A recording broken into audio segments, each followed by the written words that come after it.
All right, well, welcome to the first ever Houston Geological Society CCUS Special Interest Group meeting. So this is the first. We are excited to kind of put this group together for the Houston crowd, subsurface geoscience crowd. We think that there's a lot going on in that space right now, and the HGS knows that it's another area that geoscientists are spending a significant amount of time trying to understand, learn, grow, and we want to foster those discussions here. And so because this is the first, we don't really know what the frequency of these meetings will be, but I think it's just a function of interest, talks, things that we want to meet up on a regular basis to discuss and review together, and also just network, right? That's a big part of everything I like to do when it comes to the HGS is networking with people that you wouldn't otherwise get a chance to meet or get a discussion with. So thank you for coming, feedback is very much welcome. So this is the first event, and we're going to probably do some things wrong, and we're going to want to get better at this. So thank you so much. And so with that, I think I'll get started on the talk, and then after the talk is done, probably about 45 minutes, we can open a Q&A, and then just kind of after that, just kind of network, for 30 minutes, however you want. There's obviously, if you want to get up at any point and get some seconds, please do so. There's plenty of food. But with that, I'll get started. So this is a talk that I've given about 3 times now. I work in business development and sales, but I'm a geologist, and a lot of my customers are geologists. So one of the things that I was trying to understand working for Premier, they've graciously allowed us to use the facility, is trying to understand the market for carbon sequestration projects. I was fortunate enough to get to work on a few DOE-funded projects through Premier, and it really sparked my interest. Like, wow, this is new, it's exciting, it's different, I need to understand it. So this talk was really born out of a lot of background research I did to try to understand the market, what's driving the market, from a policy perspective, a technical perspective, academic perspective, and just like a global need perspective. So I think that because of that, it allowed me to just really figure out all these different facets and put it together in a talk that I think is a really good introduction to people who have never been exposed to CCUS. For those of us, I see a few in the crowd who are exposed to CCUS, working it actively.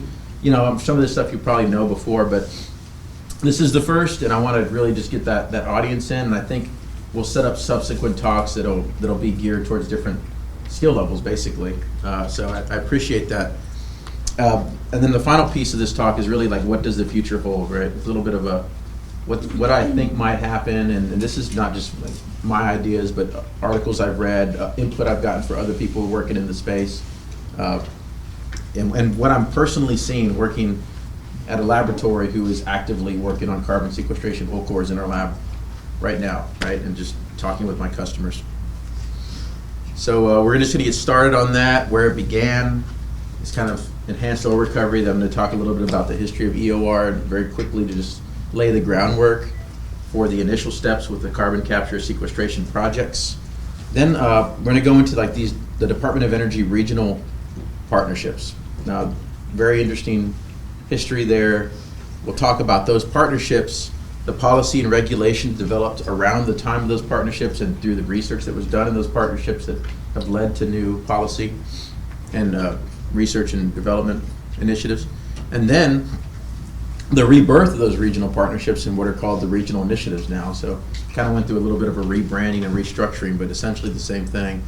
And then one of the main methods by which these carbon sequestration projects are funded are through carbon safe programs. So I'll talk to you about what those programs are, the different phases associated with them, and then we'll get back into the future. Just a really quick summary. So a little bit about myself. My name is Bryan Guzman. I am a geologist. I've been working mostly my whole career in the core analysis world, about 16 years now. And so I like I said, this talk was born out of me talking to customers and getting active projects and trying to understand what's driving the market. So from that point, we've had some really awesome workshops that we've hosted the past 2 years that have been sellout crowds and meeting all kinds of people I never would have met from companies that I never thought would be working core analysis projects, right? and then also just looking at core analysis. New technology in general is one of my favorite things to do.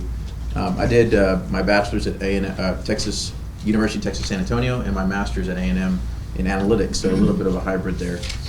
But one thing I want you to just take a quick look at is along the bottom, this talk, I think very chronologically, going through the history, right? So we're going to start in the past and we're going to work our way up to the present. So you kind of follow this timeline the whole way, and I'm going to add little ticks for the different types of initiatives that are going to pop up on that timeline as we go through it together. So where it all began, enhanced oil recovery. So in the early 1970s, Chevron got the first commercial flood going in Scurry County, which is now called the Sackrock Field. There's a few companies that are working out there right now, but Chevron recovered CO2 from a natural gas processing plant and transported the gas about 220 miles for injection to these sites. And so it was kind of a nice little mix of opportunity there with high oil prices, and the oil prices led to the development and the construction of these CO2 pipelines, which you can kind of see out here all throughout there. So that enhanced oil recovery is important because a lot of the initial policies that were put in place to allow that to happen, like the Safe Drinking Water Act of 1974 or the Clean Air Act enacted in 1963, provided some kinds of incentives and regulations that really kind of forced companies to address certain problems when it came to the environment. And enhanced oil recovery was kind of looked at the time as a really good way to leverage CO2, natural CO2, and to do secondary recovery on oil fields at an economic rate. Of course, more recently, enhanced oil recovery is now part of the larger bundle of sequestration type projects. And so we'll be talking about the tax credits that the government put together, which are called the 45Q tax credits, and how they provided additional funding for EOR. And so even today, enhanced oil recovery is a form of sequestration, and it's a form of utilization. So the CCUS is that, enhanced oil recovery kind of falls into that umbrella now. Initially, when the 45Q was first established, that rate was about $10 per metric ton of carbon dioxide stored when used in as a tertiary injectant for an EOR project, and that rate was just adjusted annually until like 2019. It was $11.70, but as of today, it's over $35. The Bipartisan Budget Act put it at $35 per metric ton, and it's even higher than that. It's $60 today with the Inflation Reduction Act. So in the past 3 years, they've almost a multiple of 5 essentially on the incentives that the government is basically paying for CO2 used as a tertiary injectant and then permanently sequestered through that process. Can you repeat that? They pay $60 per metric ton of CO2 used as a tertiary injectant on an the government EOR. pays someone else $60 per Pays the company. Yeah, well, if it's sourced from an emitter and it's used, and the emitter, there could be JVs set up that can manage who's getting that money, kind of like a joint interest billing on an oil well where you have multiple people investing. Yep. So, whoever that entity is that have sourced that CO2 and are responsible for the injection and operating that well would get that credit. Credit. It's a credit, yeah. They don't give them money, it's a tax credit. It's a tax credit. And A tax it credit. goes to the emitter, the source, and then they can distribute it out to. Correct. It's my first time. No. It's I know I can go to I can go and Google, the spot price for oil and the spot price for natural gas, but when I wake up in the morning, I can't see. Well, what am I going to get for carbon today? Yeah. Should I short this or should I go long? So it doesn't fluctuate with the market or anything, it's a set value that was established with the Inflation Reduction Act. Yeah, it's all driven by policy. And so it's gonna, and as I've said, it's basically grown with these new policies from $11 to $60. Yeah, in like 3 years. How many years? 3 and a half, 4 years, basically. And that's just the enhanced oil recovery parts. The sequestration part for direct air capture and those which I'll be talking about also grew at that same rate. All right, sorry, Bryan. No, you're good. You're good. So we talked about enhanced oil recovery, kind of setting the stage for utilization of CO2. Then in like 1989, MIT put together a carbon capture and sequestration technology program, and they were looking at CCUS or carbon sequestration from a technical, economic, and political perspective. This program is not active anymore. It was shut down in 2016, but you can go to the site and you can still download and see all the learnings and all the things that they compiled. And it led to a few really interesting initiatives, like the Carbon Sequestration Initiative Consortium, which was put together in 2000, after they had 11 years into the program. And you can see some familiar faces already on these list of companies, kind of when they joined and when they exited. So, you got Chevron, you got companies like American Electric Power, Ford, General Motors, Total, Exxon Mobil, Marathon, Schlumberger, Duke Energy.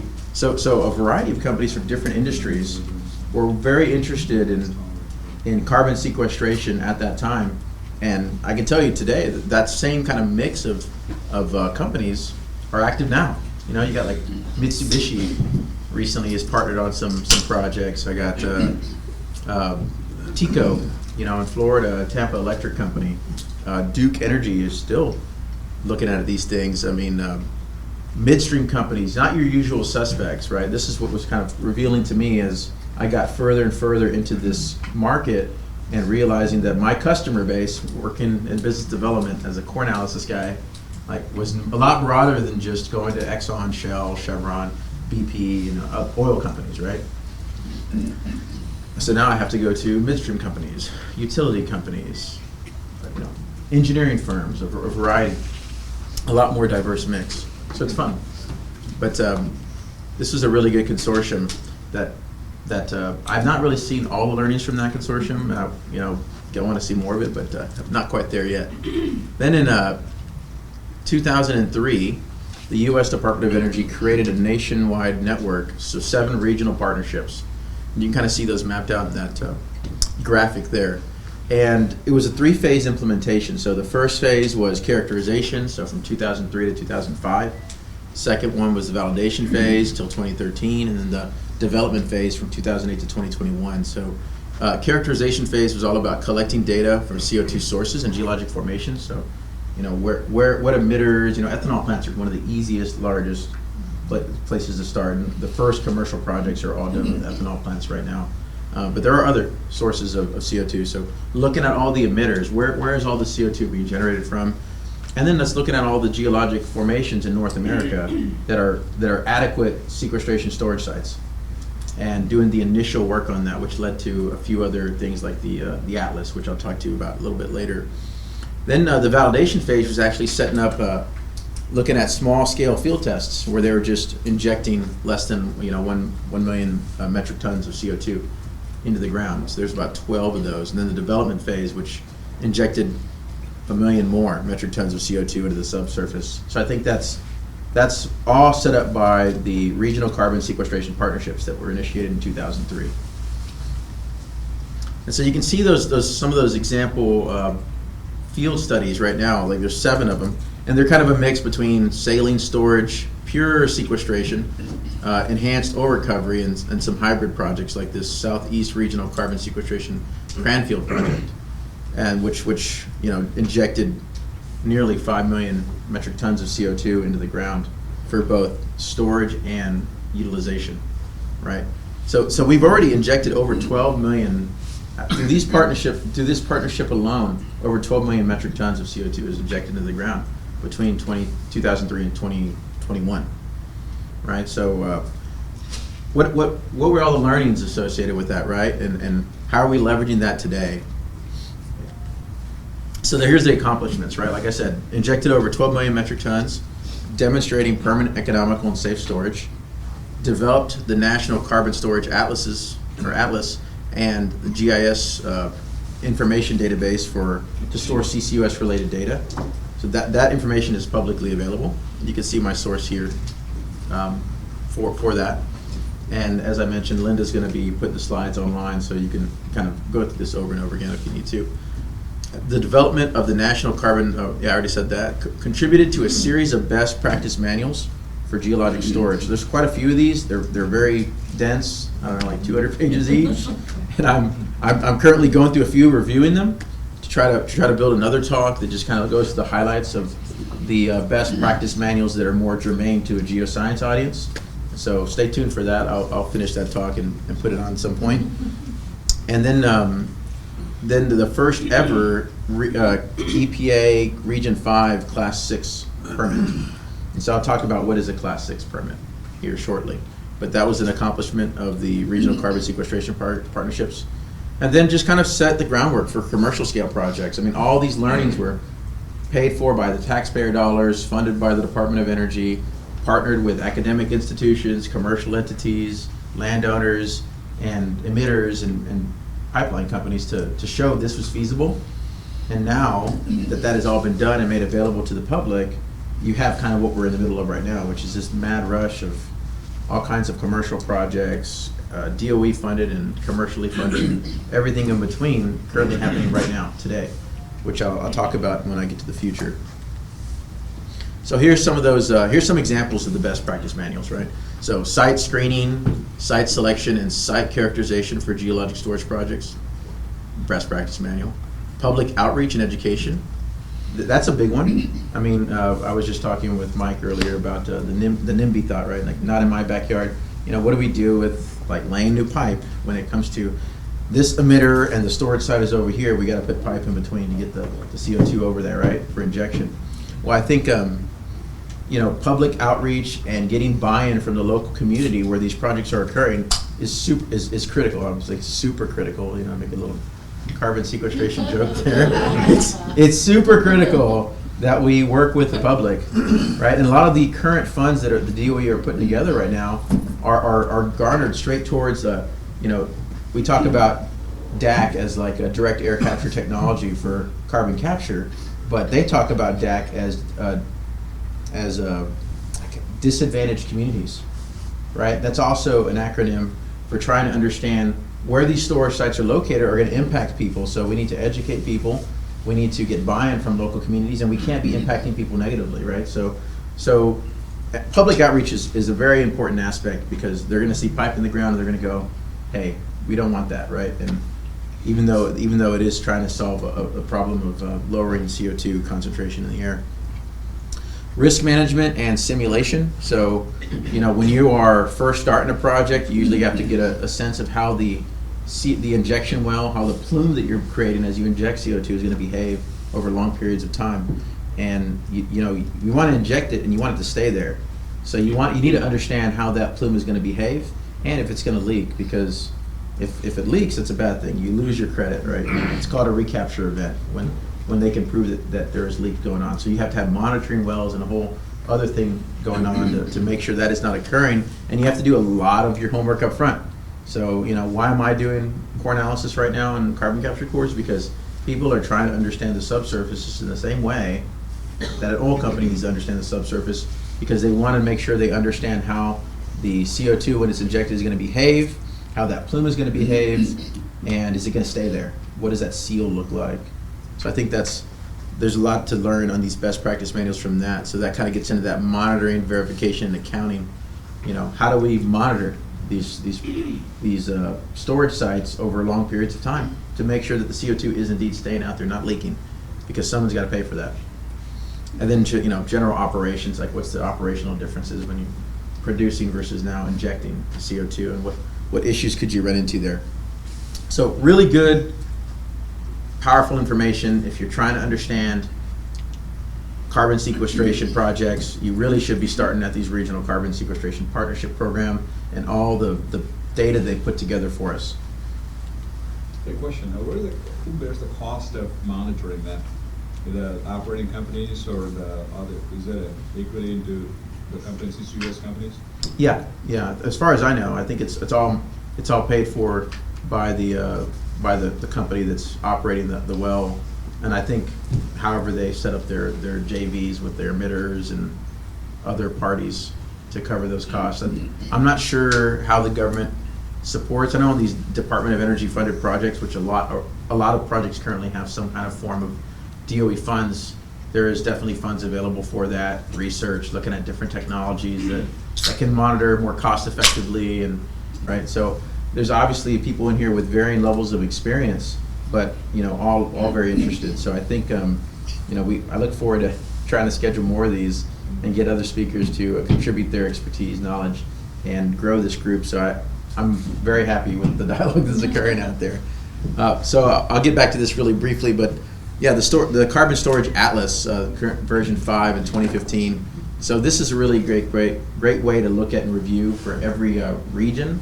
You know, what are good storage sites to start investigating initially. So it's a very broad brush summary of geologic formations and storage. Of course, when you finally pick a site, you know, this might be your first initial tool to kind of poke around and look at that. But then you'll obviously have to do a lot more subsequent subsurface work once you get more honed in on the area that you're going to be trying to work. But they provided information for stakeholders about what CCUS is and how it works, provide information to decision makers about CO2 storage resources in their states and regions, established methodologies, integrated information from public and private sources, and built this database, the National Carbon Sequestration Database, and GIS, NatCarb data network. So all this work was done, you know, almost 8 years ago, completed. So let's talk about policy development for carbon sequestration. So in 2005, the Energy Policy Act directed DOE to carry out a 10-year carbon capture programs in new and existing coal combustion facilities. 2007, Energy Independence and Security Act expanded the DOE's work in carbon storage research and development. Then 2020 Energy Act, DOE established a large-scale carbon capture program. Then, of course, during COVID, you had the Infrastructure Investment and Jobs Act and the Inflation Reduction Act, and both of those combined put $479 billion towards these initiatives that are going to be available over the next 7 to 10 years, I believe, something like that. So a lot of money on the policy side being put for these credits for research initiatives and funding through carbon safe programs and things of that nature. So, you know, that is all happening right now. Tax credits, 2008, the Energy Improvement and Extension Act authorized federal tax credits by adding the 45Q to the tax code.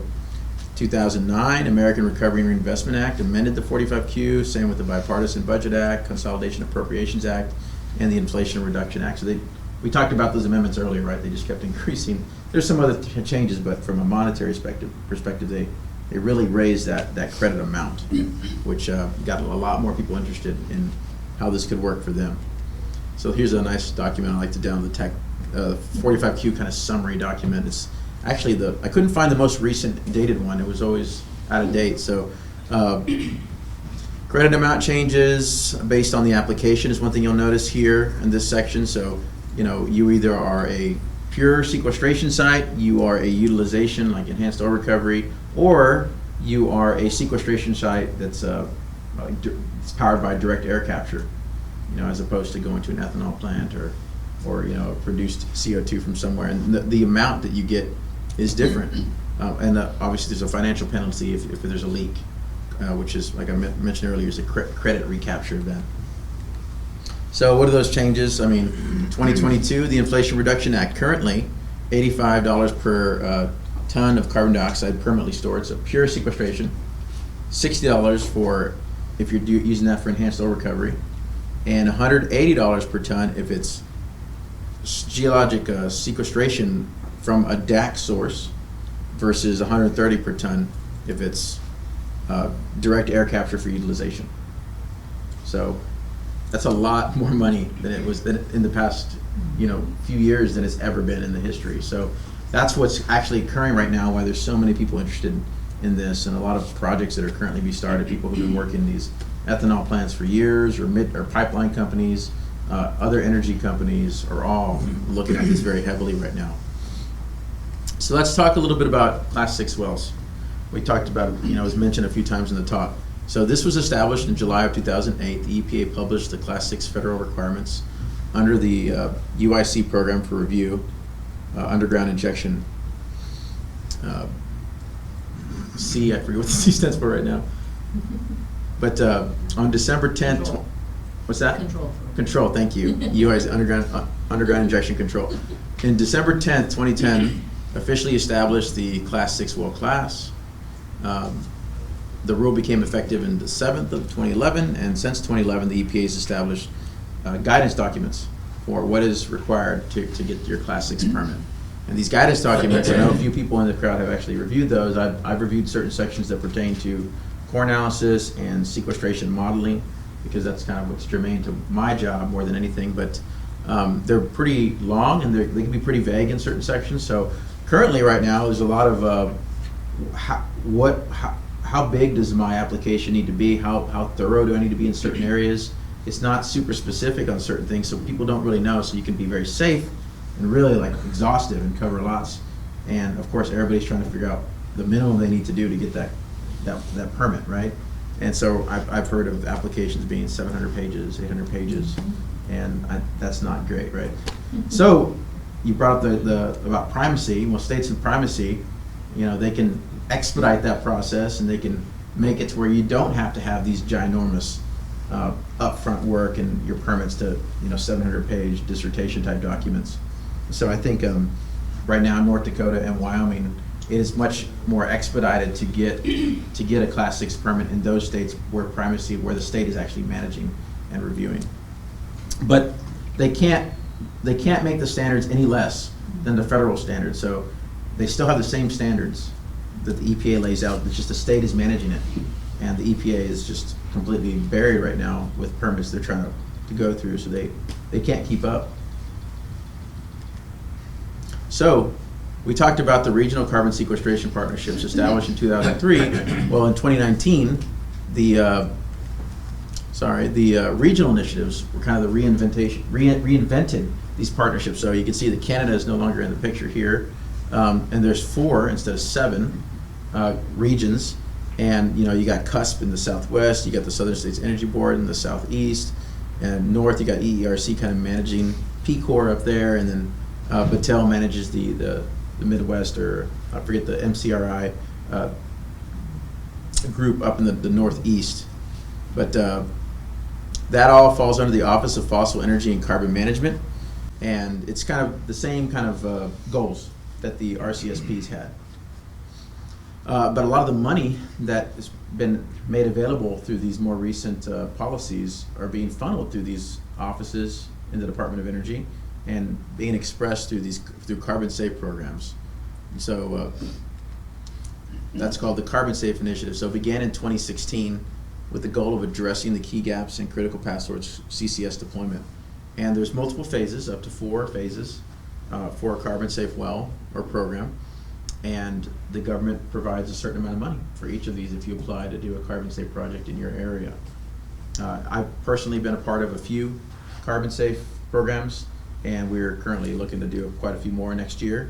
So it is a great learning experience, but depending on what phase you're in, changes kind of like what your goals are. So phase 1, your integrated pre-feasibility, so strong collaborations with business, strong host site, so you got to find a place of someone who's going to host this study. Capture costs are a limiting factor. Stack storage is feasible, but maybe not practical. Pressure management may be necessary to meet. So these are all kind of the lessons learned from phase 1 projects that have been that have already occurred. And you can kind of see that on the map where those phase 1 projects were. And phase 2 projects evaluate initial reservoir characterization to determine reservoirs suitable for greater than 50 million megatons of CO2. This is where usually my journey in the core analysis world starts. So I'm usually working Carbon Safe 2, Carbon Safe 3 projects so far. I haven't been in any Carbon Safe 4. There's not really a lot of those yet, but that's where they basically get going on injection. So what does that mean? What is a Carbon Safe 2's goals?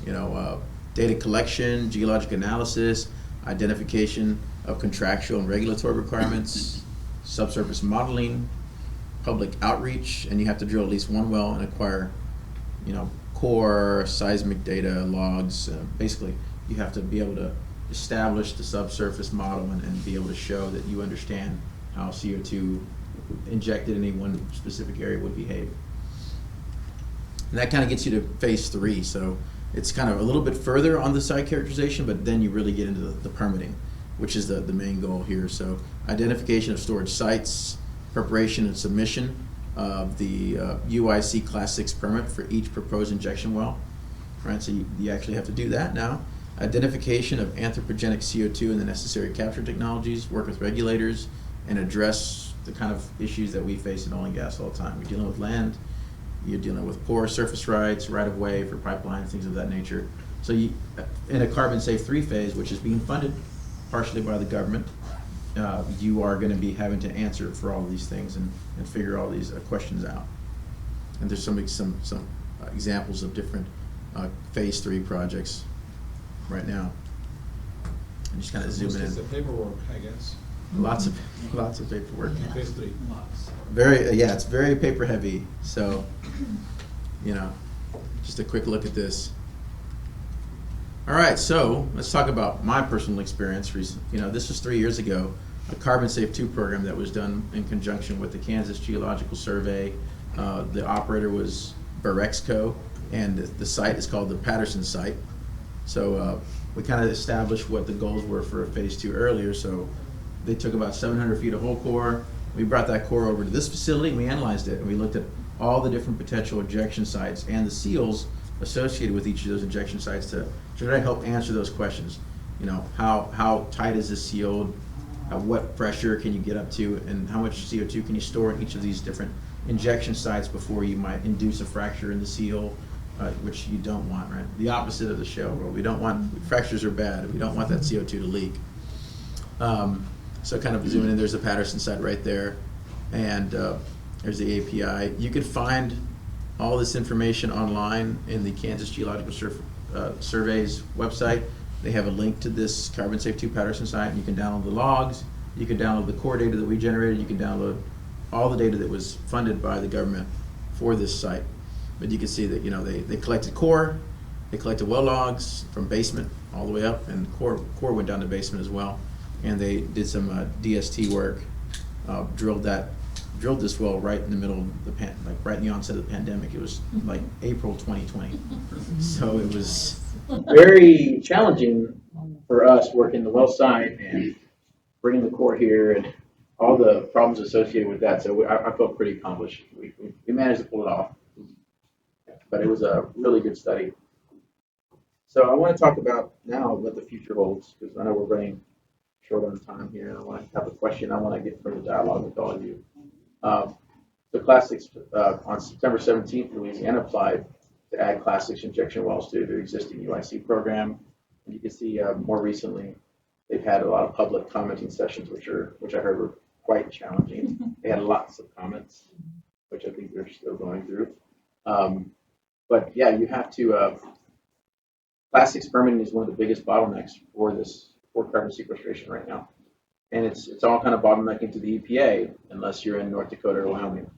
And so there's many states trying to get primacy right now over the Class 6 well designation so that they can expedite that and also maybe drive business to their state for these types of sites. So here's a kind of a diagram showing by class type, you know, what states have primacy over what. So, you know, Texas right now, we have primacy over 1 through 5. So we don't have Class 6 primacy yet. But you can see like yellow states, North Dakota and Wyoming, they have primacy over everything. So, you know, I've already done some project stuff with the ERC and worked on core out of North Dakota that we have in our lab now. So you know, things are happening much faster in Wyoming and North Dakota. We're looking at some steady state relative permeability data for some Wyoming work right now. So I'm getting more work there, but I'm seeing a lot come out of like Class 5 wells in other locations as like strat test wells where they're trying to maybe bide their time and say, look, I can't get this permit in. It's going to be like 10, 18 months before it could finally go through. In the meantime, I'm going to do a Class 5 well, and I'm going to do some studying. I'm going to take some core, and I'm going to try to help build a more robust permit for my submission. So I think there's a lot of other cores coming out of the ground all over the U.S., which is another exciting aspect of carbon capture. I'm seeing rocks from all over, everywhere. Indiana, Illinois, Michigan. No, not just the Permian. Yeah. Yeah, not just the Permian. New Mexico, Yeah. Arizona, Florida, Mississippi, Louisiana, Colorado. I mean, it's all over the place. Let's put it like my scene. That's one of the bigger ones right now, right? That's it's shallow and it's very, very poorly consolidated, so. Oh, you just get like a sandbox. shit. Yeah, if you want to see what that might feel like, just go out to Galveston and just get a bunch of sand poured in a 4-barrel. So, I mentioned earlier, right, $479 billion towards new energy funding. You can see that these two acts, the Infrastructure Investment and Jobs Act and the Inflation Reduction Act, how much money was basically dedicated towards clean energy and climate investment. So, that's not all sequestration money, but it's a large portion of it. So these were all done during COVID, from 2021 to 2022, so happened very rapidly. And then just recently, on May 17th, $251 million was approved for expanding the infrastructure for support of CO2 transport and storage, and 242 of that was for new expanded large-scale commercial projects, right? Only $9 million for like pipeline studies, things of that nature. But these are being published, I feel like quarterly, and there's another one coming out at the end of this month for new funding. So this is the one that was all the different corporations, entities that were funded that $242 million for sequestration projects, right? So Blue Bonnet Sequestration Hub, BP, Colorado School of Mines, and so on and so forth. You can I got the source there. You can pull that article up and kind of get into the details of what each of those projects is and how much each of them was awarded. But another summary of that, Carbon Safe 3, Carbon Safe 3, 4, and 2, this is a funding notice and the anticipated number of awardees for this particular fund that's being pushed out. So, they expect to give away for Area of Interest 1, which is the Carbon Safe 3, 15 to 40 awards. Each of those awards ranging between $15 million and $110 million. So that's a lot of money. 0 to 10 for Carbon Safe 3.5, 3.5. For Carbon Safe 4, 5 to 20, and each of those is $30 million to $195 million per awardee. And for number 4, Carbon Safe 2, $9 million per awardee, 20 to 40 of those. So I'm already having Carbon Safe 2 discussions right now. I just got off a meeting yesterday with another survey about that. So you can see for me, each one of these things, if I go into the guidance documents, every one of these things is a core in the ground that has to come out. So it's a great business opportunity for the core analysis space, but it's a great business opportunity for all of us in our respective fields, with all this funding being pushed into these various initiatives all over the U.S.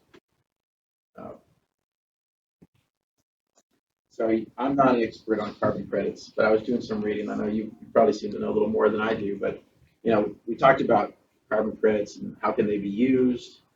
They can be used to offset an entity's carbon footprint. Are credits transferable? Yes, they can be sold to a third-party purchaser. What is a recapture event? Occurs when qualified CO2 or carbon dioxide was previously claimed, ceases to be disposed, leaks. Rules around selling credits can only be sold once and can't be resold by the purchaser.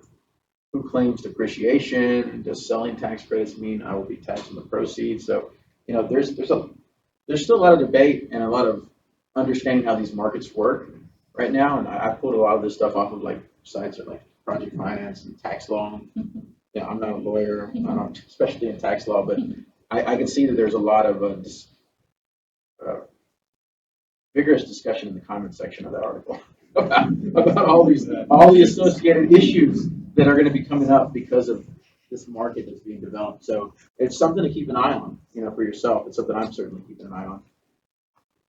And Class 6 and Class 5 projects in North America today, over 194 projects so far. So I'm going to give a shout out to CCUS.com, Stefan Hertel. I subscribe to this. If you are working in this space and you don't have CCUSMap.com, it's a great way for people like me who want to find all the relevant information. I can click on every one of these things. It's like the drill info for carbon capture. Right? I can click on any one of these things and it automatically scrapes the EPA's website and pulls up associated documents per project. You said scrape. Talking about some Python code. Oh yes, absolutely. This is taken, like navigating the EPA sites and a bunch of these other government sites is a pain in the butt, but it's publicly available information. So this tool gives it in a nice graphical format. I can scroll through, click on things, I can filter and and remove layers. It also has Canada work on there, so I'm not showing it, but they just added all the Canadian projects. But you click on a project and you can start downloading. Sorry? Is it the part of the EPA website? No, this is a private thing. It's private. This is a private company, CCUSmap.com. Stefan Hertel. CCUSmap.com. Yeah, CCUSmap.com. It's very affordable. I'm sure it won't be forever. I use it all the time. It's a great way and a very convenient way to keep track of what's going on. What kind of information are you able to get from that website? Generally. Anything you can get off the EPA site that's been supplied by the person issuing a Class 6 permit or a Class 5 permit, all that public documentation that they submit, he's able to scrape that and pull that up in an organized way. So very convenient. It's still How growing. many applications that were submitted? Whichever they release, yeah. Whichever, Really? Whichever they release. Because we've been compiling those, and but to get them, you have to issue FOIA requests, and then you have to wait, and in some cases months, and then they give it to you in this Really bad very format. horrible, disorganized fashion. I think he's. I did find Region 5 on the EPA website. They actually have all of the permit applications for that, only that region. They're very redacted, but, Yeah, that is a That's the problem. only- Even yeah. once you get through the Even the FOIA ones, requests, I'm a lot sure. of them are redacted. right, Yeah. not Region 6 though, Region 5. Yeah, he's pulling this out.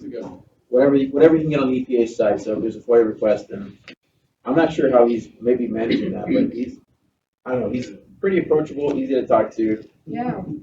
I get on Zoom with him all the time and say, hey, this is not working, or hey, can you find this information for me? And he writes the code. So And who is he? Stefan Hertel. Yeah, but who is he? Worked for Shell. I think he was Like a retired guy? no, he's actually a younger guy who's really good with code. So he decided he moved out to California.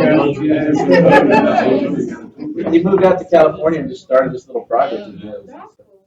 So anyway, I told him I give a shout out for that. Yeah, you guys started like that. A lot of these started like that. Yeah. Yeah, exactly. So yeah, go check it out. I mentioned earlier the CCUS workshop, kind of talking about things that other events like this. We hosted a workshop 3 times already at this facility. We had a sold out crowd each and every time. We put together a 270-page guidebook. I don't actually have one with me today. They're all gone. We ordered another 15 to be printed.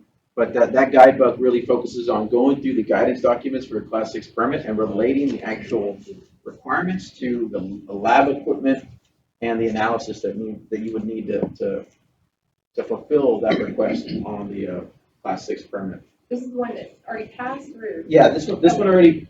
We've had 3 already, but AAPG CCUS conference just announced the new dates. Are you gonna do another one? We're gonna do 2 more. We're gonna do 1 to 2 more, depending. Okay. We've done 2. Yes. We did 2 last year, but we're gonna have a new facility in about a month, and that facility is gonna have enough for about 100 people. So we might do 1 bigger event. Yeah.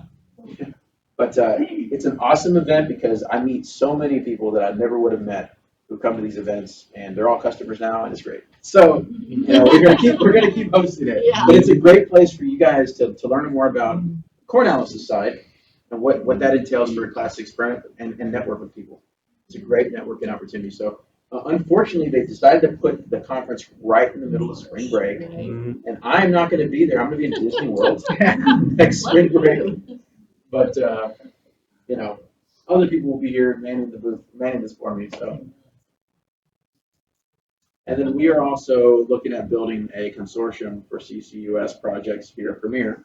And we've been talking to a variety of companies and trying to figure out what's the structure of that consortium, obviously focusing on lab analysis, problems associated with injection of supercritical CO2, reaction of supercritical CO2 with certain formations over certain periods of time, injection rates, formation damage that could occur near the injection zone, plume behavior as you get further and further away. I mean, there's so many questions. Cement formulations is a big one that we're doing a lot of research on right now for CCUS wells, and there are very specific things about cement formulations that we've been learning on special interest projects with large service companies who provide cement. And it's really shocking to us, actually, really surprising how sensitive this could be got nice confident cement versus like a falls apart kind of surveys, you're like, that's not good. Anyways, this is what the consortium is for, to kind of delve into and investigate these different issues. So with that, I'm getting my summary, right? Enhanced oil recovery, 1970s. This market has continued to grow since the 1970s, and with all this extra money being pumped in, I only see more growth occurring. Also, there's a limit of naturally produced CO2, and which has been a natural kind of bottleneck for the enhanced oil recovery world. But with DAC coming online and capture of anthropogenic CO2, I can see that supply limit is going to expand, and with the additional credits being supplied for enhanced oil recovery through 45Q, I would imagine that market will also grow a lot in conjunction, because it is the U in CCUS. So research and development partnerships between educational and commercial entities started as far back as 1988 in the U.S. The DOE involvement began in 2003 through the regional carbon sequestration partnerships. Further involvement by the U.S. government was increased with policy for 45Q tax credits and also the Class 6 well designation. And next steps towards large-scale commercialization have been taken with the formation of the Carbon Safe program managed by the regional initiatives West ECOR, MRCI, and CCAR, or Southern States Energy Board. Government funding, direct funding for CCS related initiatives since 2003, and in the past 3 years, over an additional $479 billion towards climate-related funding, which a large portion of that will be carbon sequestration. So that's a lot of money over the next 5+ years. I think some of that money might not expire until like 2033 right now in the more recent policy. So the future, I mean, much of the funding, like I said, extended to 2033, and more states are being approved by primacy, which is expediting the Class 6 well program, which is a big bottleneck right now. So what does the future hold?